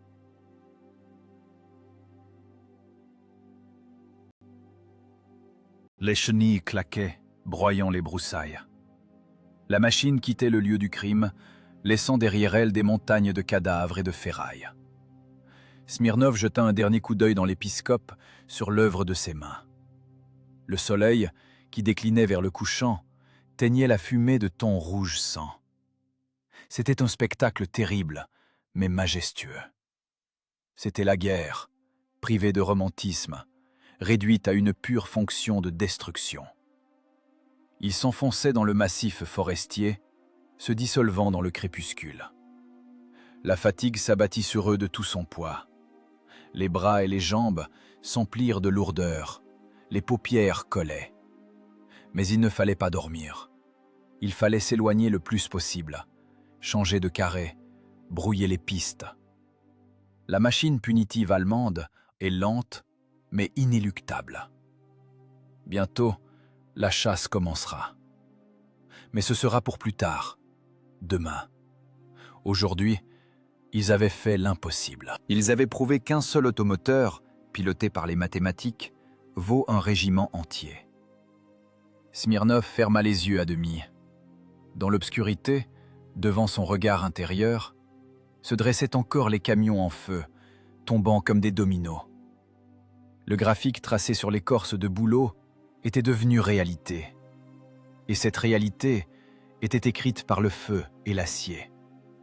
La machine s'enfonçait dans le fourré. La forêt se refermait derrière la poupe, cachant les traces. L'équipage se taisait, il n'y avait rien à dire. Les chiffres sur le tableau d'affichage de la guerre avaient changé, et c'est eux qui les avaient changés. 4 hommes fatigués en combinaison vileuse. Le chemin du retour prit près de 3 heures. Le Su-85 rampa vers les positions de son régiment, alors que le crépuscule était déjà profond. La machine avait l'air de revenir de l'au-delà. La peinture sur les flancs avait brûlé et cloqué. Le filet de camouflage s'était transformé en lambeaux, pendant comme des croûtes noires. Le blindage puait le brûlé si fort que les sentinelles du périmètre, habituées aux odeurs de la guerre, grimaçaient involontairement et détournaient la tête. Ce n'était pas juste l'odeur du diesel brûlé, c'était l'esprit concentré de la destruction qui s'était incrusté dans le métal au niveau moléculaire. Le lieutenant Smirnov sauta du blindage. Ses jambes se dérobèrent. La terre semblait anormalement molle et mouvante après le sol dur et vibrant de l'habitacle de combat. Il ne sentait plus son corps. C'était un instrument étranger, en bois, qu'il fallait forcer à faire encore quelques pas. L'abri de l'état-major était à 100 mètres. 100 mètres, dans une tranchée qui semblait infinie.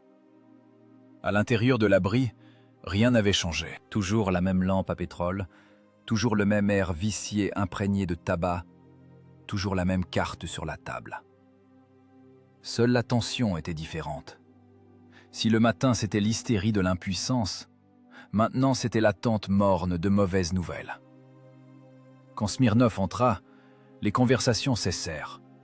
Il avait l'air effrayant. Son visage était un masque noir de suie et d'huile, sur lequel seuls les yeux et les dents blanchissaient. Sa vareuse, trempée de sueur, collait au corps. Du sang avait séché sur sa manche, provenant de son arcade sourcilière ouverte. Il ne salua pas. Il ne restait tout simplement plus de force pour les formalités réglementaires. Il s'approcha de la table et s'y appuya lourdement des 2 mains, laissant des empreintes sales sur la carte. « Faites votre rapport, lieutenant. » La voix du colonel était sourde. Il regardait Smirnov, non comme un subordonné, mais comme un fantôme qui n'aurait pas dû revenir. À l'état-major, on l'avait déjà passé par pertes et profits. Un automoteur seul derrière les lignes ennemies, c'est un aller simple. La statistique de survie dans de tels raids tend vers 0. « Mission accomplie », la voix de Smirnov résonnait rauquement, comme sortant d'un puits. « Nœud logistique dans le carré 1462 détruit. Circulation coupée. » Plus précisément, le colonel fronça les sourcils. « Que signifie « détruit » ? Vous avez touché 2 camions et vous avez filé ? Prendre 4 unités techniques détruites, prononça sèchement Smirnov. 10 camions de munitions, 4 camions-citernes, 15 véhicules de vivres et d'équipement, 2 chars Panzer IV, 3 véhicules blindés de transport. Force vive de l'ennemi, environ 1 compagnie. Perte de notre côté, 0. Consommation de munitions, 32 obus. Un silence tomba sur l'abri. Les officiers échangèrent des regards. Le chef de l'artillerie eut un petit rire nerveux. Le colonel se leva lentement de sa chaise. Son visage s'empourpra. « Qu'est-ce que tu me racontes comme histoire, lieutenant ?» commença-t-il doucement, mais avec menace. 34 unités, avec une seule machine, sans soutien. Tu nous prends pour des idiots. Tu comprends que pour un faux rapport, je te passe en cour martiale tout de suite. Ce n'est pas un mensonge, c'est de la statistique. » Smirnov ne recula pas. Il n'y avait pas de justification dans sa voix, seulement un constat froid. « J'ai utilisé le facteur horaire. Je les ai frappés selon l'horaire. »« Quel foutu horaire !» hurla le colonel en frappant la table de la paume. « C'est la guerre là-bas, pas le chemin de fer. Les Allemands ne sont pas idiots au point de rouler sous les tirs à heure fixe. »« Idiots, si on les y force. » Smirnov fouilla dans la poche de sa vareuse. Au lieu de la carte d'état-major griffonnée de crayons de couleur, il posa sur la table un morceau d'écorce de bouleau. Sale, noirci, aux bords inégaux. Sur le côté blanc, un schéma était dessiné au charbon. Ce n'était pas un document tactique au sens habituel. C'était un graphique. Axe du temps et axe des événements. Ligne courbe des secteurs de tir. Croix des cibles détruites avec l'heure de détonation indiquée. « Voici le rapport, » dit Smirnov. Chronométrage du combat. 17:51, tête de la première colonne.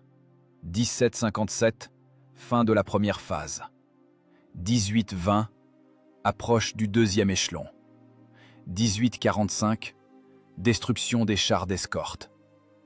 Tout est documenté. Le colonel regardait le morceau d'écorce comme quelque chose d'extraterrestre. Dessin d'enfant.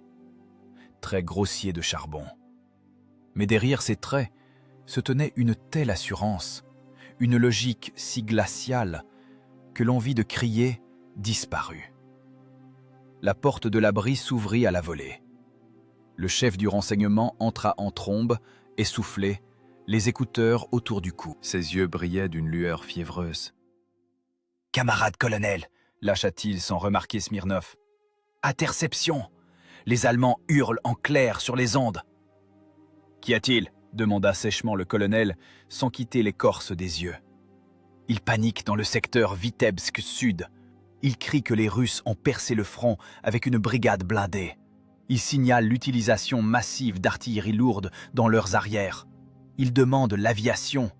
Ils disent que la route est coupée par un mur de feu. Les pertes sont colossales. Le ravitaillement du corps est paralysé. » L'éclaireur se tut, reprenant son souffle. Puis il ajouta plus bas. « Nos observateurs depuis les tours confirment. Une colonne de fumée jusqu'au ciel. Ça brûle tellement qu'on voit la lueur même d'ici. C'est l'enfer là-bas, camarade colonel.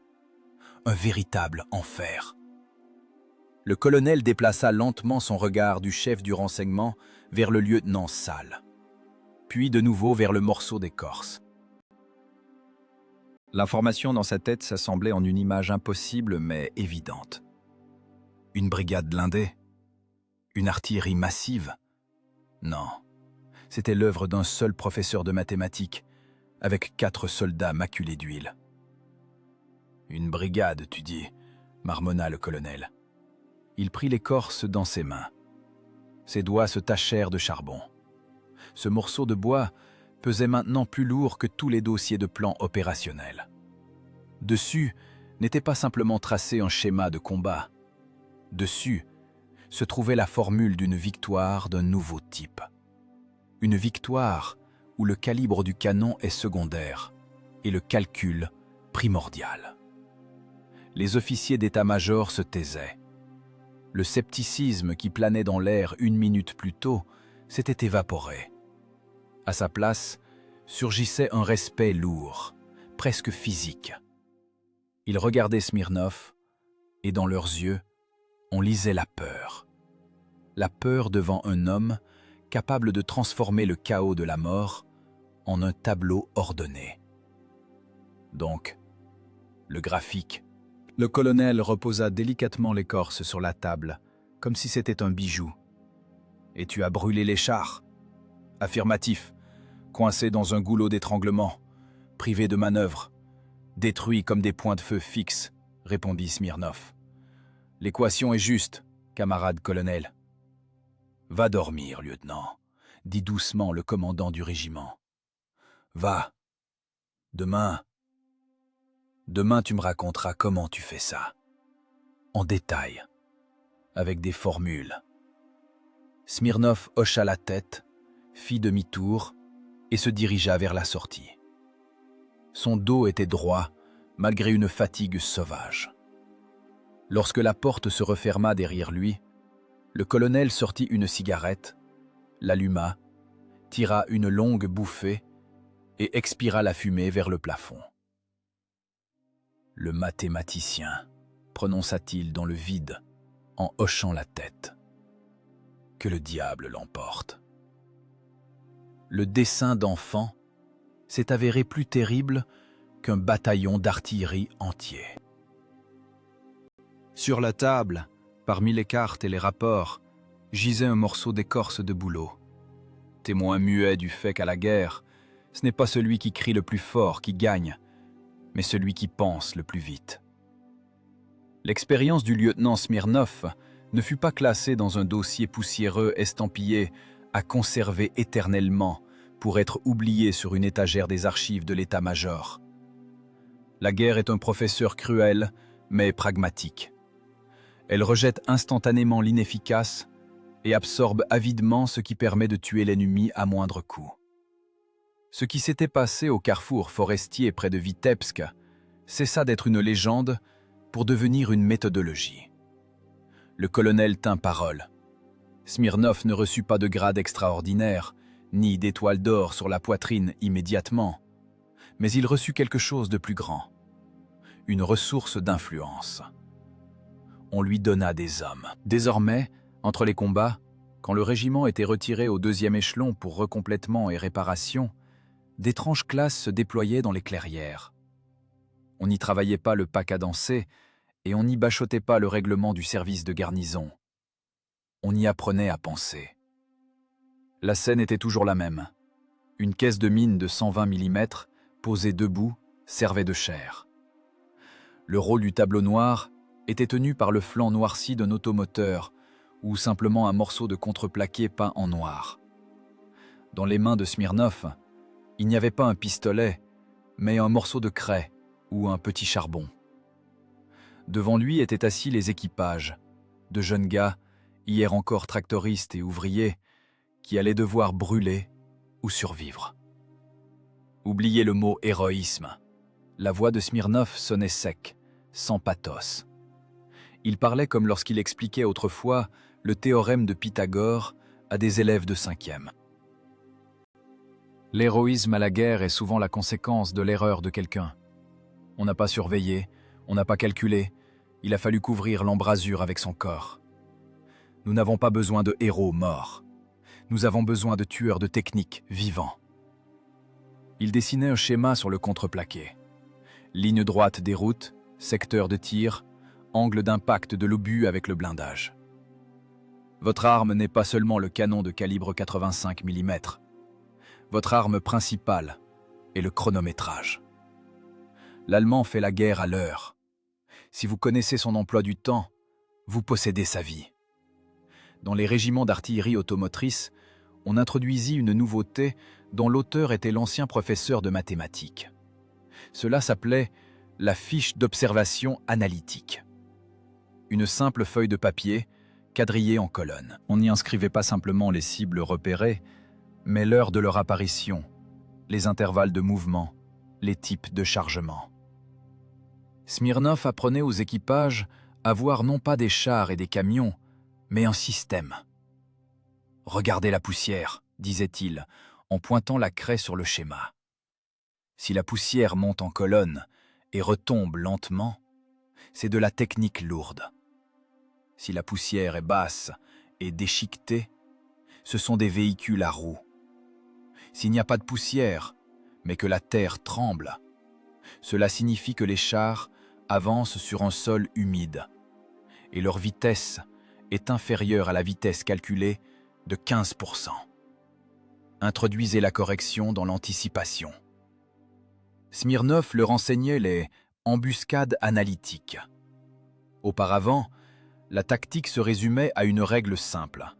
Tu vois, tu tires. Smirnov brisait ce modèle. Il enseignait la retenue. Il expliquait que le premier tir ne devait pas être simplement précis, il devait être bloquant. « Ne frappez pas le véhicule de tête s'il ne bloque pas la route », instruisait-il. « Laissez le serpent entrer dans le trou. Frappez celui de queue. Enfermez-les. Créez un bouchon. Un bouchon, c'est un stand de tir. Au stand de tir, les cibles ne ripostent pas. » Les jeunes lieutenants qui l'écoutaient fronçaient d'abord les sourcils avec méfiance. Ils voulaient l'attaque, la vitesse, l'assaut. Mais dès les premiers raids planifiés selon la méthode de Smirnov, le scepticisme faisait place à une foi fanatique dans les chiffres. L'effet de ces leçons se manifesta au bout de 2 semaines seulement. Sur un secteur de front de 30 km, le caractère des opérations militaires changea. Les automoteurs soviétiques cessèrent de partir en attaque frontale sur des hauteurs fortifiées.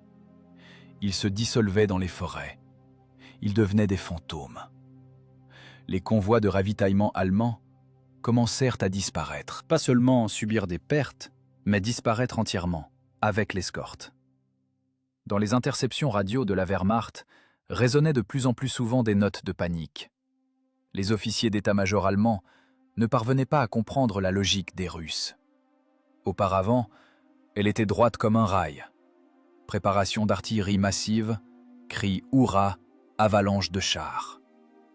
Les Allemands y étaient habitués, ils savaient repousser cela. Mais maintenant, quelque chose d'autre agissait contre eux. Les coups étaient portés là où on ne les attendait pas, loin à l'arrière, sur les rocades, au point d'eau. Les Allemands surnommèrent cette tactique Geisterangriff, l'attaque fantôme.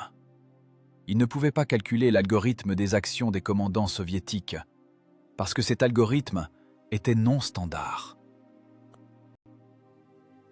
C'était une guerre d'intelligence, et l'école militaire berlinoise commençait à y perdre face à l'ingéniosité de l'Oural, multipliée par l'analyse mathématique. Smirnov n'apprenait pas seulement à tirer, il enseignait la géographie du meurtre. « La forêt n'est pas un obstacle », expliquait-il, debout près de sa machine, sur laquelle il n'y avait plus un endroit vierge de marques de ricochet. La forêt est un filtre. Elle laisse passer l'infanterie, mais retient la technique. Utilisez cela. Poussez l'ennemi là où son blindage deviendra un fardeau. Transformez leurs chars en cercueil avant même le tir. Un jour, un général de l'état-major de l'armée vint assister au cours. Il resta longtemps à l'écart, écoutant le premier lieutenant barbouiller, le grade arriva 3 jours après le combat au carrefour, expliquer le mécanisme de destruction de l'ordre allemand. Smirnov parlait du fait que la destruction d'un camion-citerne est plus importante que la destruction d'un tigre, parce qu'un tigre sans carburant n'est que 40 tonnes de ferraille inutiles, alors qu'un camion-citerne détruit arrête 10 tigres. Le général n'intervint pas. Il dit seulement doucement à l'aide de camp qui l'accompagnait « Ne dérange pas. Ici se forge une victoire plus pure que dans les hauts fourneaux. Il leur apprend à faire la guerre avec leur tête, pas avec le nombre. » La méthode de Smirnov se répandait comme un feu de forêt. Les équipages commencèrent à rivaliser non pas en quantité d'obus tirés, mais en efficacité de consommation de munitions. Le terme « standard Smirnov » apparut.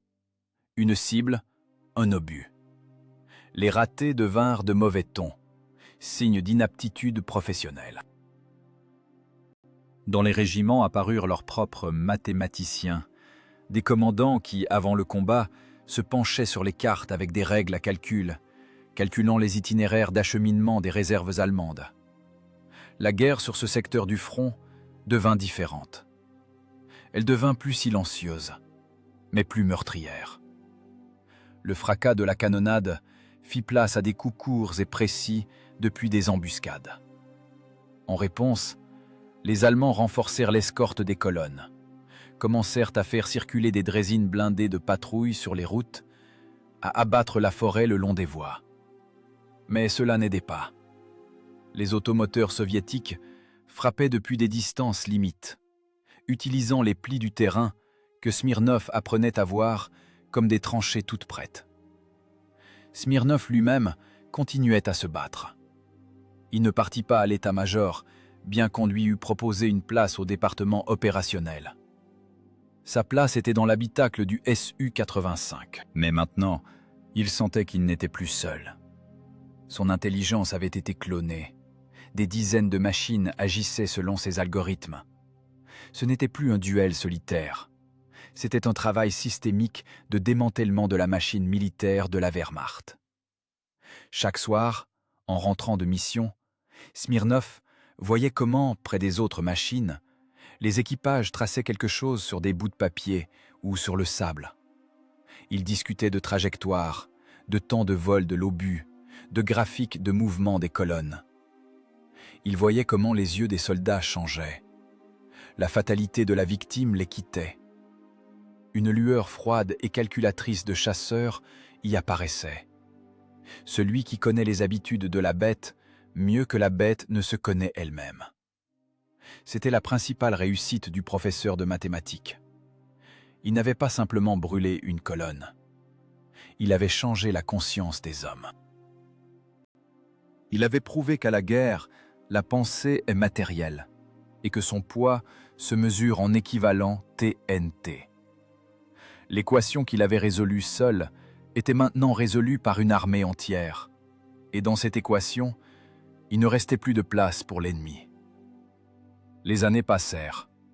Les cratères d'obus dans les forêts près de Vitebsk se recouvrirent d'herbe et de mousse, se transformant en cicatrices à peine visibles sur le corps de la terre. Les carcasses rouillées des Opel et des Panzer allemands, qui bloquaient autrefois la circulation au carrefour forestier, avaient depuis longtemps été découpées pour la ferraille et refondues en tracteurs pacifiques ou en armatures pour de nouvelles constructions. Le fer a la propriété de retourner dans le cycle de la matière en perdant sa forme d'arme. Mais la mémoire est une matière d'un autre genre. Elle ne rouille pas et ne se refond pas. Dans la classe de l'école secondaire numéro 4, régnait le silence, troublé seulement par le crissement de la craie. Ivan Ivanovitch Smirnov, professeur de mathématiques, traçait au tableau le graphique d'une parabole. Il avait déjà bien plus de 50 ans. Ses cheveux étaient devenus tout à fait gris, son dos s'était un peu voûté, mais la main qui tenait la craie restait aussi ferme qu'en juin 1944, lorsqu'il pointait le réticule de visée sur le flanc d'un char allemand. Pour les élèves, il était simplement un enseignant sévère, un sec, qui ne tolérait pas les retards et exigeait une précision idéale dans les calculs. Il ne savait pas que cet homme, leur expliquant les propriétés de la fonction quadratique, résolvait autrefois des équations où les variables étaient des vies, et le signe égal, la mort. Smirnov ne portait jamais ses médailles à l'école. L'iconostase sur la poitrine, selon lui, gênait la perception de la matière. Il estimait que l'autorité de l'enseignant devait se construire sur la clarté de la pensée et non sur les mérites passés. Les enfants savaient qu'il avait fait la guerre. À l'époque, tous les hommes de son âge l'avaient faite. Mais personne ne connaissait les détails. Il ne racontait pas d'histoires d'exploits, ne faisait pas de discours pathétiques sur le patriotisme lors des rassemblements. Quand on interrogeait sur la guerre, il répondait brièvement « C'était un travail difficile avec des risques élevés ». Et il revenait au sujet de la leçon. Pour lui, le tableau noir restait un champ de bataille. Seulement maintenant, l'ennemi n'était pas la logistique allemande, mais le chaos dans les jeunes têtes. Il ne leur apprenait pas simplement à compter, il leur apprenait à penser structurellement. Les mathématiques ne tolèrent pas l'approximation, disait-il en secouant la poussière de craie de ses doigts. Une erreur de signe au début de l'équation mène à une catastrophe dans la réponse. Dans la vie, comme en balistique, il n'y a pas de détails insignifiants. Les élèves hochaient la tête, mais comprenaient à peine la profondeur de cette phrase. Pour eux, catastrophe signifiait un zéro dans le carnet.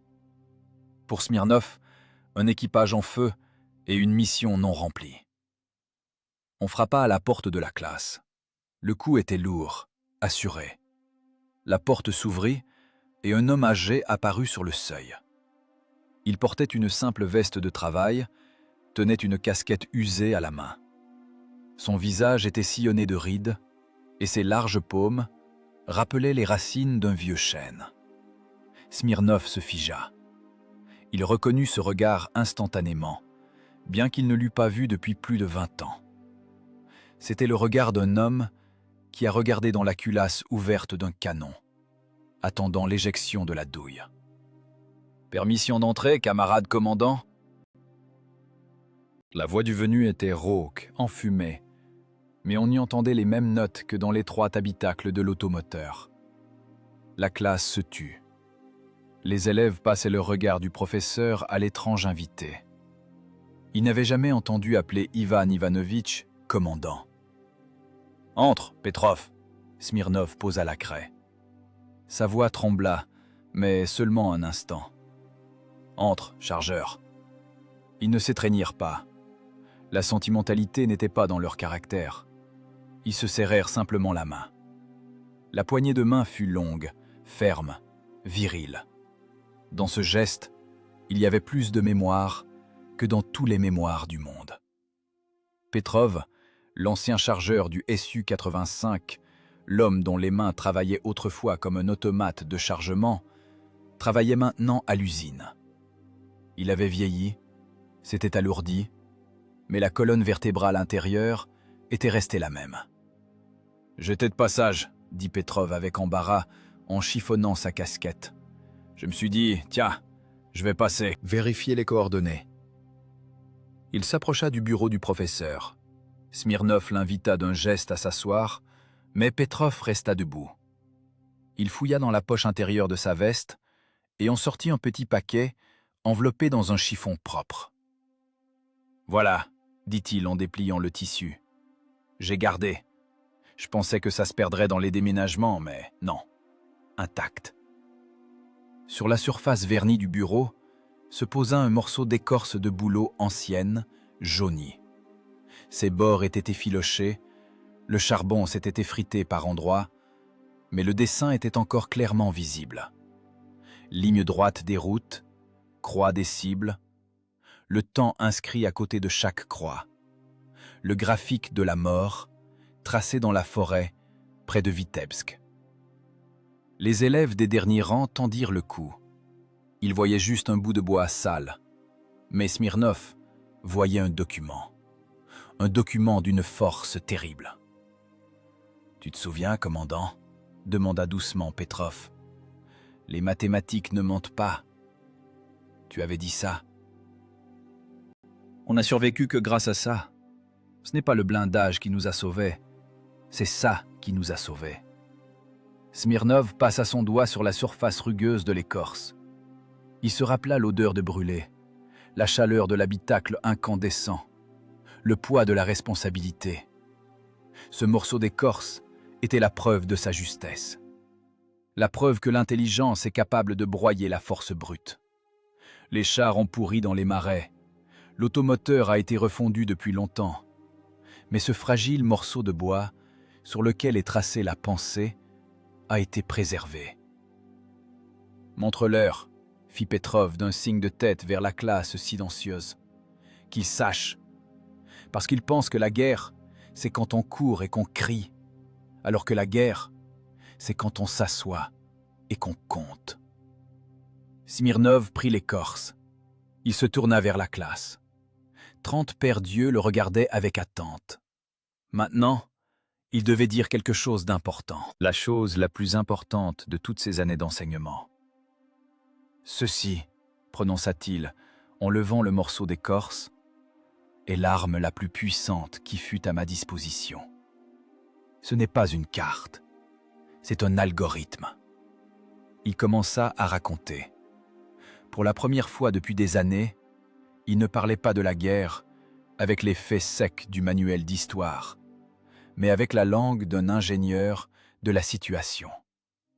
Il ne parlait pas de sang et de douleur, mais de calculs d'anticipation, de graphiques logistiques, de comment la connaissance de la physique permet à 30 tonnes d'acier de vaincre 1000 tonnes. Il disait que le calibre 85 n'est qu'un outil un marteau dans les mains du maître. Mais sans plan dans la tête, le marteau est inutile. Il racontait comment 4 hommes avaient arrêté une armada sans faire un seul mouvement superflu, parce que chacune de leurs actions était justifiée mathématiquement.